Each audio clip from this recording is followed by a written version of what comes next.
श्री सत्यनारायण कथा। धार्मिक परंपरा में श्री सत्यनारायण कथा का महत्व अत्यधिक है। ये कथा सत्य और धर्म के पालन की प्रेरणा देती है।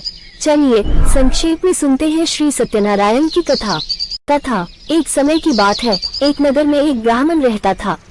उसकी पत्नी बहुत धार्मिक और पतिव्रता थी। एक दिन ब्राह्मण के घर कोई पूजा या धार्मिक कार्यक्रम नहीं था, तो उसकी पत्नी ने पति से अनुरोध किया कि वे सत्यनारायण पूजा करें।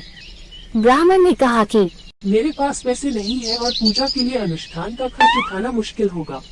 पत्नी ने कहा, मुझे विश्वास है कि सत्यनारायण भगवान हमें अपनी कृपा से धन देंगे। इस पर ब्राह्मण ने पूजा करने के लिए हामी भर दी। ब्राह्मण ने कथा की शुरुआत की। कथा में भगवान सत्यनारायण की महिमा, भक्तों के संकटों से उबरने की कथा और सच्चे भक्तों की समृद्धि का वर्णन था।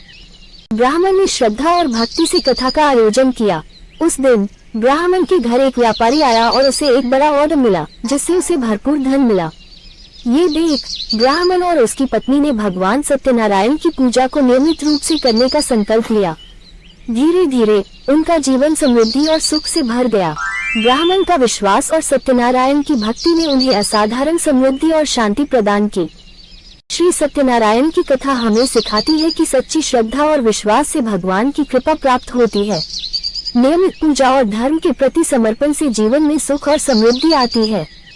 निष्कर्ष, श्री सत्यनारायण की पूजा करने से व्यक्ति की सारी इच्छाएं पूरी होती हैं और जीवन में स्थिरता और समृद्धि आती है। भगवान सत्यनारायण की भक्ति में सच्ची श्रद्धा और विश्वास के साथ हर बाधा को पार किया जा सकता है। ये कथा न केवल धार्मिक अनुशासन का पालन करने की प्रेरणा देती है, बल्कि विश्वास और धैर्य के महत्व को भी स्पष्ट करती है।